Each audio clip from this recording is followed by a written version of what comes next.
Welcome to Real Estate Coaching Radio, starring award-winning real estate coaches and #1 international best-selling authors, Tim and Julie Harris. Real Estate Coaching Radio is the nation's #1 daily radio show for realtors who demand authentic, real-time coaching. Get ready for fluff-free, unfiltered, full-strength honesty about what's truly working to get you into action, helping others, and making money now in today's real estate market. Now to our hosts, Tim and Julie Harris. Hey, welcome back. We are going to go through the next leg of this great topic, and we've enjoyed presenting this to all of you. Lots of emails, lots of feedback. I'm always fascinated by what resonates with you guys and what doesn't. This particular topic, I think, is resonating with you now for a variety of reasons, and I think the biggest reason, frankly, is because a lot of you are looking forward to what's next in your business, in your career, in your life, and you're looking back on what you're now realizing was probably one of the greatest seller's market of your career. Now, many of you haven't been in the real estate business long enough to recognize that, but in many parts of the country, virtually every major market in the country, there's actual property depreciation going on. I was just talking with one of my clients in Charlotte, North Carolina. Yesterday, I was on the phone with a new agent, or rather an experienced agent, that's joining our coaching program out in Bellevue, Washington. And we have lots of clients in Miami, lots of clients in New York, lots of clients just all over the country in L.A. and Orange County. And what you're going to hear from us about what's going on in the markets is nothing like what you're hearing anywhere else what's going on in the markets.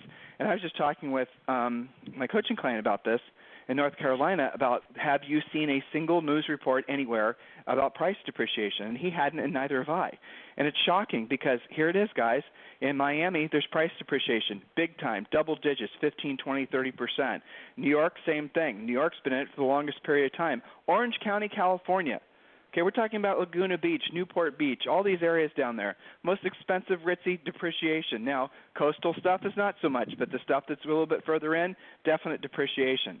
Bellevue, Washington, get this. I didn't know this. I learned this yesterday or the day before. There's been a 15% price drop in basically a year and a half of properties in and around Seattle. 15%. Now, I can keep going on and on and on, but what I'm asking you to do is consider the fact that nobody's going to tell you when the zombie apocalypse is around the corner except Julie and I. Otherwise, you'd be knowing about all these price drops, and you'd be preparing yourself. So as Julie and I go through this, I think what's resonating with all of you guys is some of you are realizing you're coming out of what was the greatest seller's market of our careers, and, I think that's definitely true. And you're now asking yourself, why didn't you accumulate more net worth? Why haven't you been able to make yourself rich?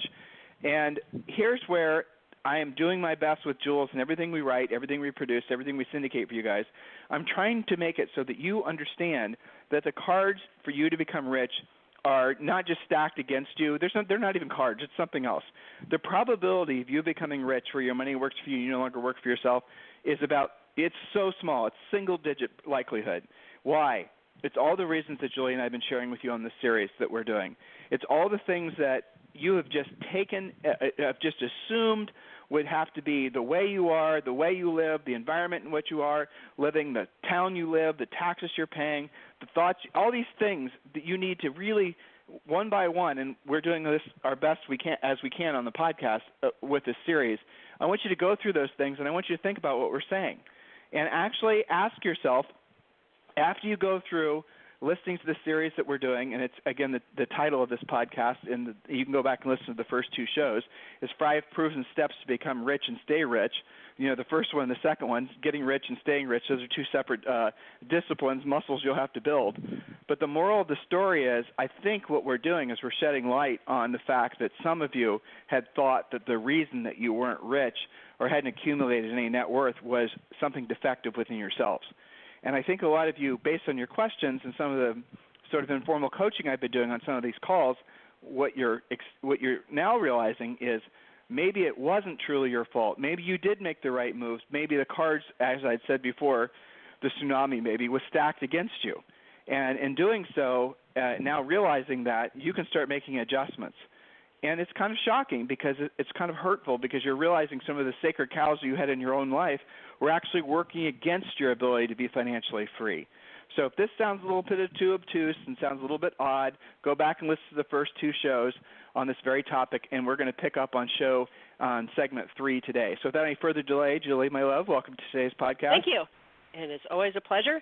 And I think you're right. There's all kinds of things that work against you, but there is only one answer, which is you have got to focus on your own business and your own profitability, and more listings is always the answer. So I just had to quickly slide in a little pitch for the book, Harris Rules, where we talk about things like the magic number and what to do when you realize these situations are working against you.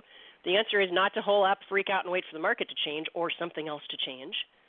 It's to drill down and understand your business and make it profitable. So looking forward to continuing this series with you. Back to you. I have a question, but I have a request for you first. But before I do, though, I want you to tell the story that you told me this morning about what Zoe said to you in your Rover as you were driving her to school. But before I get to that, Julie did say something. This is really critical. If you guys have not purchased our book, Harris Rules, go to Amazon and buy it.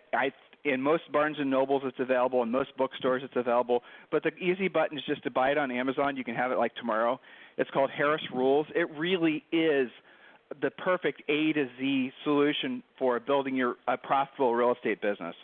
I did an interview yesterday. You guys can listen to it, Todd Watkins, and he did a fantastic job. I was so honest. I don't want to say proud because that sounds condescending, but I really was proud of his willingness to be honest about the futility of trying to build a team if your goal is to make profit. And he really did, from a very personal, almost emotional perspective, talk to you about the perils of doing it, talk to you about the lack of profitability in doing it, and then you have to ask yourself why you would do it. And a lot of the things that have been normalized in real estate nowadays, the branding, the marketing, the buying of leads, the teams, the expansion teams, all this shit is just so dumb, assuming your goal is to make profit and to make it so that you're rich, where sometimes your money works for you, or where your money works for you and you no longer have to work for your money. And in doing so, just to drill down on that definition, the goal is to have enough passive income coming in every month to cover all your personal overhead. And when you do that, you are by that definition rich, because the money that you would normally have had to work to get is coming in passively, and we're going to shed light on how to do that, hopefully on today's podcast or on tomorrow's. So Julie has a wonderful story that I would love for her to share, because it'll kind of, I think, put a different light on the rest of this content. Go ahead, Julie. Yeah, well, driving Zoe to school this morning, and she's been back and forth with colds and being sick and things, so she's missed a lot of school. And I said, Zoe, I've got something I have to share with you. I went and visited your ceramics teacher because you missed the final painting of your big project, and I wanted to make sure you were up to speed, and just in case she gets you out of class today, you're not in trouble. She just wants to help you finish your project. And she said, oh, I totally forgot about the art show. That's a second thing I'm looking forward to this week. First thing being her big performance for her hip-hop class this Friday on a real stage in a real auditorium. And then she was quiet for a while, and she said, Mama, I have the best mama ever. I've got the best Dada and Nana and Ollie. That's our little French bulldog. And then she was quiet again for a while, and she said, and I was so lucky to also have had time with Louie, our French bulldog who passed away about a year and a half ago. But she was talking about how lucky she is and how special it is to look forward to things, and she was just so enthusiastic and present. I thought, wow, that's an incredible gift I got from her on the way to school. And this is coming from a kid that's half sick on a gallon of Zyrtec at the crack of dawn, coming up with this stuff. So, if you want a dose of gratitude, just talk to a almost 6-year-old. Or I think evidently that's the story you meant. It was. Or evidently get drugged out on Zyrtec. I hadn't considered that. Maybe that's what the trick was. But, you guys could tell Julie has got whatever Zoe has too. So that's the little thing between the two of them. They're passing back and forth their plague. Share. All right, part 2: why 99% of agents are blissfully broke. And I broke this down into, I think, 4 points. I'm going to just present these points, Julie. Actually, I broke it down to 5 points. Okay. And if you feel overly challenged to go and vamp on any of these, just interrupt me. Okay. Sure. You got it. All right, so I'm going to start with these questions. And I touched on this one the last show, but this is a good place to start. So these are self-discovery questions. And the first question I wrote down is, why did you decide to become an agent? Deep down, why? And here's the typical answers we hear. You wanted to not have a boss. Okay, you accomplished that because you're self-employed. You wanted to have control of your schedule. You had that as soon as you got your license. You decided to be a full-time agent or even really a part-time agent. Done. You wanted to own your own business. The romantic notion of the self-made man or woman appeals to you. Okay, you did that. So you've accomplished the first three big goals that you set for yourself. But the one thing you did not accomplish was the fourth thing, the fourth reason why most of you decided that you wanted to be in real estate is you wanted to be rich. That's not done. So here's the thought for you. Why is it that obviously the first three things are easy to accomplish? The last one is hard to accomplish. So let's start with this second question I wrote down. And this will help you have a mindset of profit. This is my goal. What is your product? Listeners, I'm asking you seriously, what is your product? What is the product that you produce as a real estate practitioner or as a broker? What is it? Define what it is. Having asked that question, I don't even know how many times, I'll tell you what the answers typically are. So you guys can, check these answers off your box, off your list of things. Happy customers, sold houses, maybe you're doing a lot of house flips, so you're going to say, that's my product. You're going to say all these mostly touchy-feely answers. Past clients, you're going to say all these things that are a little bit right, but not completely right. And here's the thing, if you are not clear about what your product is, you're never going to actually be rich. Because here's what your product truly is if your goal is to be rich, where your money works for you, no longer have to work for your money. Your product is profit. That's your product. Now, let me frame this out for you. Okay, I told you guys a few days ago I had a call with an agent who was working as part of an expansion team. The profit on that expansion team, the owner of the expansion team, if you want to call it that, the broker, he was making $3 million a year in GCI, and his own personal take-home from all that GCI, from all of his overhead, was less than $200,000. Okay, so that's before taxes and his personal bills. So in all likelihood, he was probably making absolutely no money, if not losing money every year. I'll suggest to you that guy, was Julie, mute when you're going to sound gross. Sorry. I thought I was muted. Yes. So I would suggest to all of you that in that particular case, that guy was not producing a product at all because he did not produce a profit. He was not producing profit in his business, which was ultimately what he was supposed to be producing, and that is something that all of you need to take into consideration. The litmus test of how good of a business model you're following and how good of a business person you are, remember I told you this, is the amount of profit that you produce. You are not a publicly traded company where you can go online and go and talk about your revenue and then have huge losses. This is not what you are. You're a small business owner. So if you want to know how good you are of being a business owner, I just told you the answer. It's how much profit you produce. It's not how many houses you sell, guys. It's not how many widgets you produce. It's not how many team members you have. It's not how big your brand is. It's not how many Facebook posts or how many Instagram things and all this other, bullshit. It's your profit margin. You actually can make more profit in this business as a listing agent, frankly, in many cases, by not having a staff, by doing fewer units. I know this is counterintuitive to the cult of production that is our industry, but you can actually have a higher profit margin, not just by percentage, but you can actually make more actual money, essentially focusing on just listings and not having a team. And I've given you, and you guys have heard from countless people on this podcast. So if you're listening to us for the first time and you're already probably being beat over the head with all the bullshit about teams and branding and marketing and all this other stuff, and you're thinking, oh my gosh, this is expensive. I have to borrow money. I have to get a business loan. I've heard all of this from you guys. Oh, I guess I'll have to forgo making profit for the first 5 years I'm in my business. It's stupid. Don't do any of that. Please. Seriously, guys, this is crazy. Stop the insanity of all of this. It does not end well for anybody. Listen to my interview with Todd Watkins yesterday. Like I said, he was very honest about it. Your product and your business is profit. And when you run your business correctly, especially as an agent who's focusing on listings, your profit margin should be at least 80%, minimum. Most of your profit margins are not even anywhere near that. Most brokers are running less than 2%, 1-2%. Most teams are running marginally more than that.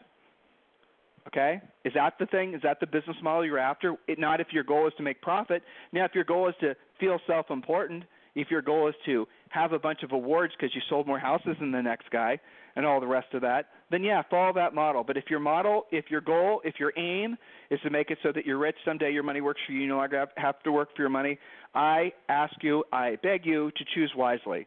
Because if you follow the wrong path, and this path has been proven countless times to be the wrong path, but if you still choose to follow that path, you will stay, as the 99.9% of agents out there, blissfully broke.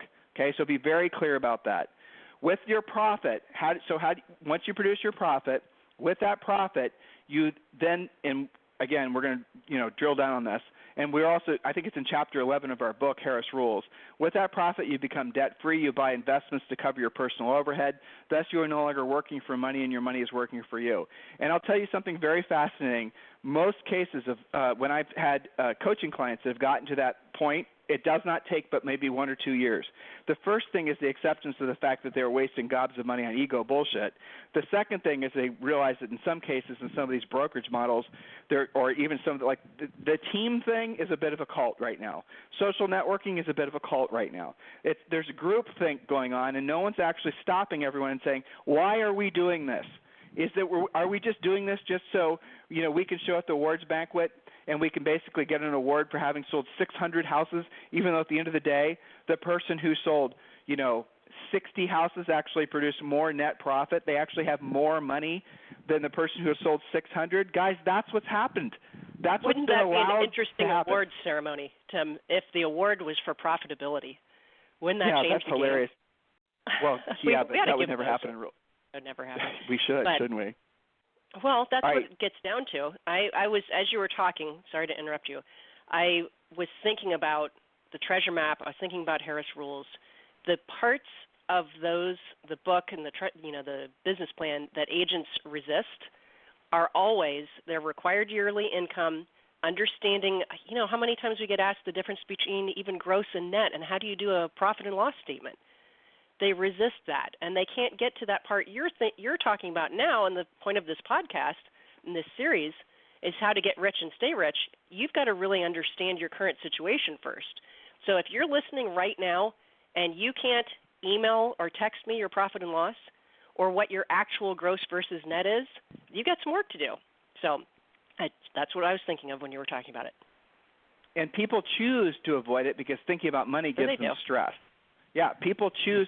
Look, even at our level, when Julie and I have money conversations, we do feel that same pang of poor person stress because we were poor people when we got married 30 years ago. We had no money, none, okay? Less than none. Yeah, so we still feel that. And we use that to motivate us, even though we have accomplished our own goal by our own definition. All right, so we're going to move on here. By the way, Julie just gave me a perfect launching point to talk about. A lot of you guys are looking to create your perfect business plan, and the easiest way for you to do that is just download and fill in the blanks on our real estate treasure map. This is not a touchy-feely, motivational, Mickey Mouse business plan. This is a real business plan, as Julie said, that's going to go through the numbers. It's going to force you to think. If you have a spouse, partner, or whatnot, I strongly encourage you to do this with them, and it is cathartic. It will make you feel liberated because you'll finally have the money conversation out in the open, and everyone will then be looking at the facts. When you start looking at the facts, then you can start gearing your business towards paying off debt and becoming debt-free. And then, arguably right now with mortgage rates like they are, maybe paying that off is not the move, but that's a different conversation. The moral of the story is then you can start your pathway to being rich. The first thing to do, though, is download the Real Estate Treasure Map, and the easiest way for you to do that, and we'll give it to you for free, is just text the word Harris, Harris, text the word Harris, Harris, to 31996. Just text the word Harris to 31996, and we'll text you back instantaneously a link to download the free books. You'll also be entitled to a free coaching call with one of our new member coaches where they're going to help you get started on that real estate treasure map. Okay? So we are backing up what we're saying with action. Please make sure you're doing the same thing. Text the word Harris to 31996. All right, so again, point number 3, real quick, we've talked about it, is what is your definition of rich? And don't say happiness, don't say any emotional word. That is the proof that you aren't drilling down and you're just going with the easy and trendy response. Your your definition of rich isn't your feelings, isn't a feeling word, isn't any of those things. The definition of rich has to be financial. And when you make it financial, that's when you start having honest conversations with yourself. If you want to be happy, if you want to spend more time on your passions, here's the little secret. Make it so you no longer have to worry about money. Make it so that's no longer a concern. Get to that point as fast as you can. And that's what the Real Estate Treasure Map will get you started on. So here's point number 4, question number 4. Do you think selling real estate makes you rich? Do you think, listeners, that selling real estate makes you rich? A lot of people do. The answer is no. Selling real estate won't make you rich. Second, not so hard lesson is that everyone can be rich. It's not hard provided you focus on profit as your product. Okay? Selling real estate will give you cash flow. Selling real estate will give you, all kinds of other benefits. But the being rich is a different muscle you have to build. It's a different discipline that you have to build. Otherwise, you will just be transactionally rich. You'll have good month, hopefully many, many good months, but you'll always be tied to transactions. You'll never have sufficient passive income to cover all of your personal overhead. And, guys, that's what we want to teach you how to do as part of the Real Estate Treasure Map. So make sure you download that. Text the word Harris to 31996. Question number 5, ask yourself, this one's fun. If you had to choose between being rich and being famous, which would you choose? Isn't that a fun question? If you had to choose between rich and being famous, which would you choose? I already know the answer. I know what you guys will say because we've asked this question a million times publicly at events and whatnot. Everybody says there'll always be a few people that get it right, but most everyone will say, I'll choose to be rich. Okay, they all say that. But then you ask what they're spending their money on and what they're doing with their time, and they're not doing the things necessary to make themselves rich. They're buying leads. They're doing branding. They're looking for easy button things. Part of the discipline of accepting that your goal, your business, real purpose is to be rich to earn enough money where your money, profit, so you can invest that profit into things that create passive income, so your money works for you. You no longer have to work for your money. Okay, one of the things that's going to another thought that's going to have to take hold in your brain is that it's going to have to be a result of doing what you don't want to do when you don't want to do at the highest level. And look what you're spending your money on. You're spending your money on things to make you feel good. You're spending your money on things to make you look good. You're spending your money on branding. You're spending your money in time, which is effectively, it's not the same thing, but it's pretty damn close. You're spending your time on Instagram and coaches to tell you how to take better pictures of yourself. Guys, that is not a business activity. That's something that teenage girls do, okay? And you're spending all your time and your effort on this silly garbage that has nothing to do with being a real estate professional. It doesn't. Accept it. It's a fact. If I was wrong, which I'm not, if I was wrong, why aren't you rich?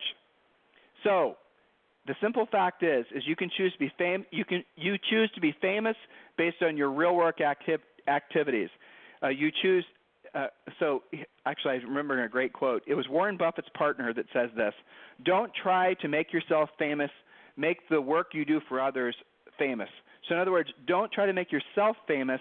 Make the product you produce for other people famous. Charlie Munger said a version of that. I'm not sure I'm getting it directly 100% correct. But if you had a choice between calling 10 FSBOs or doing 10 social media posts, which would you choose? Ask yourself that question. How many of you listening right now are actually saying I'd call 10 FSBOs? Probably 10 of you. That's how many. But the reality of it is all of you would choose the social media BS because it takes no skill. And frankly, it makes you feel good, right? Isn't that what you're doing with your time? Those are not business activities. So do you track how many contacts you made and how many social media posts you do? If you did, you discover that you're spending way too much time on the silly stuff and not any time whatsoever on the actual work of real estate. And part 3, and question number 3, is where does your money go? And so ask yourself hold on, what did I write? Is your desire for things to be easy, avoiding doing what you don't want to do when you don't want to do at the highest level, greater than your desire to be rich and free? So here are the questions you have to ask yourself. I touched on most of these, so I'll go through quick. Buying leads. You're a fool to buy leads. If you're choosing to never be independent, you're choosing to always be essentially a slave to somebody else who's selling you leads. Look how Zillow just changed the game for leads. How many little teams and brokers are total toast now because all they know how to do is buy leads from Zillow? Zillow now, as some of you guys know, and we're going to do a show on this, is essentially ditching their Premier Agent program, and they're making it so that they're going to sell leads to fewer agents, and those agents are going to have to pay them a 35% referral fee. I want you guys to really think about that. In marketplaces where you're already on a 5% commission, and then someone's taking another, essentially a third of the 5%, and let's say you're a listing agent, you're splitting it 2.5, let's just say, and now all of a sudden you have to pay a referral fee, you're going to be working before you cover any of your business and personal expenses for what amounts to 1.5 because you guys have never developed your own ability to be proactive lead generators, and you're so addicted to buying leads, you don't have a choice. And you think they're going to stop at 35%? You're going to just keep on saying yes and yes and yes, and you're never going to stop to realize that you're making no profit. You're just going to say, well, shit, I have 6 closings this month. I must be doing good. Oh, and guess what? The cash flow comes in. You get your bills paid. There's no savings. Maybe you pay your taxes. Maybe you pay off, the credit card. Maybe you don't. And then the month happens after that, and the month happens after that. And then what happens is you have 2 or 3 slow months, and then the debt accumulates. You guys are in this pattern, aren't you? You know what I'm talking about. This is the lifestyle that you've accepted for yourself because you've never taken the responsibility of learning how to be a proactive lead generator. This is one of the things we talk about in the real estate treasure map. We give you the framework to actually start learning how to be a proactive lead generator where you don't have to buy leads, okay? So moving forward, are you doing ego advertising? Any advertising is basically ego advertising. Now, at some point in your business, like I got Rob Johnson, #1 agent in Greenwich, Connecticut, $130 million this year, #1 agent for his company in New York City. I want him to do some ego advertising because I want him to claim the mantle of being the #1 agent because he's earned it. That was the stated goal that Rob and I had when we started a coaching relationship 4 or 5 years ago. We have accomplished it. Okay, it's a really kick-ass thing, but also I want the 10 million and up sellers in his market to recognize the fact that he actually has accomplished that goal because I know that'll generate listings for him in that market because but how did he do it? He earned it. He's not spending money on ego advertising, not having anything to back it up. He's sold $130 million or $140 million in real estate this year. That's what he's talking about, something he's actually done. You guys see the difference? So are you believing in gurus who are only trying to sell you things that will be easy, that you can buy because they require no rejection and skill? Are you worrying about how you place on lists? How many of you are looking at lists to see where you are in terms of units and production? Are you focused on social media? Are you really addicted to attending lots of motivational live events? Are you not knowing that there's a difference between quitting and quitting while you're ahead? That's an interesting thought. I'm going to go back to it in a second. Are you essentially, as an agent, are you essentially paying way too much to your broker, thus reducing your already marginal profit to virtually nothing? Are you living in a state, this is a thought I wrote down, are you living in a state where half your income goes to taxes, between state income taxes, federal income taxes, the miscellaneous taxes to go to owning property? How much money you actually have the ability to make? And this goes back to, the point I was trying to make earlier. Julie and I sold real estate in Columbus, Ohio. When we sold real estate, in our first year in business, we sold 100 houses, and we always sold between 100 and 200 every year after that. Okay? Fact. So here's the fascinating thing. In Columbus, in Ohio, you had a state tax. Of course, you had federal tax. And then every city that you sold a house in, which was typically for us like 15 different cities, if you sold a house in any of those taxes, you had to pay a RITA tax, Regional Income Tax Authority. So that means we are filing tax returns for all these little adjacent cities around the city in which we actually lived. And that happened every stinking year. And then there was the property tax. And there was you add it up. And then in Ohio, when we were selling real estate, when you added up how much we were actually paying over 50%. And we did have a good accountant in taxes. And some of you are paying far more. If you're in California now, you can't, or New York City, you can't write off your state taxes against your federal taxes. So you're losing tens of thousands a year in a deduction you had in the previous tax year. Have you stopped to actually think about how much money you're paying in taxes, or you just accept it as something that you have to do? This is just the normal way of things go about. Okay? I want you to think about that because this is another major destroyer of your potential to build wealth, is choosing where you live, choosing essentially a lot of the decisions you make with regards to the type of house you live in, lifestyle creep, and all these types of things. If your goal is to be financially free, it's time for you to have those hard conversations with yourself. I'm going to go back to that little point I made. So there is a difference between quitting and quitting while you're ahead, and what does that mean? A lot of you, and I experience this every day on coaching calls, are so essentially invested in a business model. It might be your brokerage. A lot of times it's brokers. They have these business brokers. They have their brands. They have their offices. They have their agents. They have their, maybe you're second or third generation. You feel like you're, essentially a pillar of the community.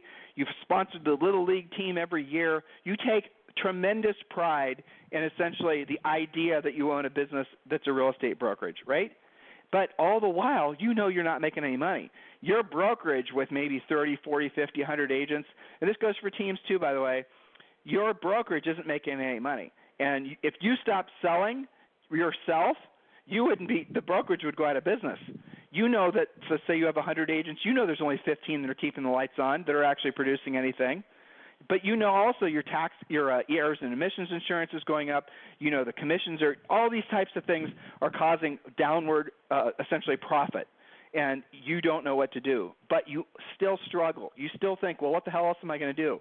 You're still doing the same thing over and over again, thinking that somehow things are going to get better. I'll just sell more houses is the typical answer. I'll increase my sale price is the typical answer. Guys, listen, you're probably stuck in a business model that just can't work. It can't work for anybody. There's nothing wrong with you. You're fantastic. You're just stuck in a shitty business model. That's it.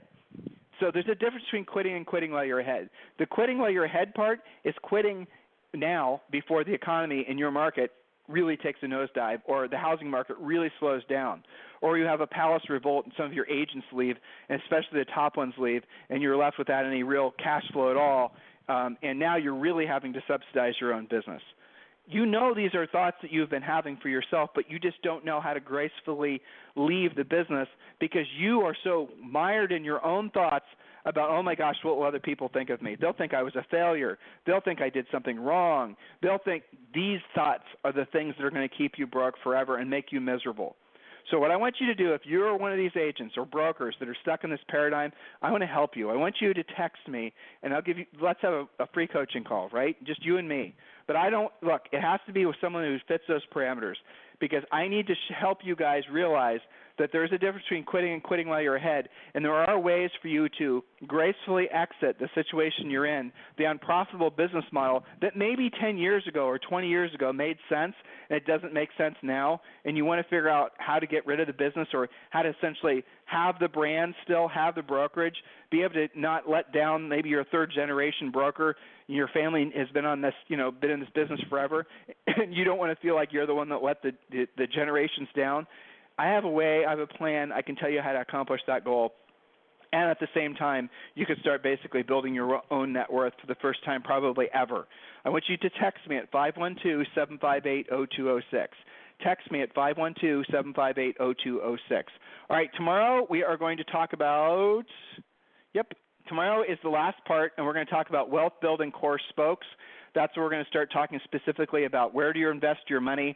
I did a bunch of research on this into different index funds, so get ready to take notes tomorrow. I think that's going to be essentially what a lot of you have been looking for as far as – now, Julie and I are not financial advisors and all that, disclosure, we'll do all that tomorrow. But what this is supposed to do is essentially plant the seeds in your brain for you to start being responsible for your own financial future.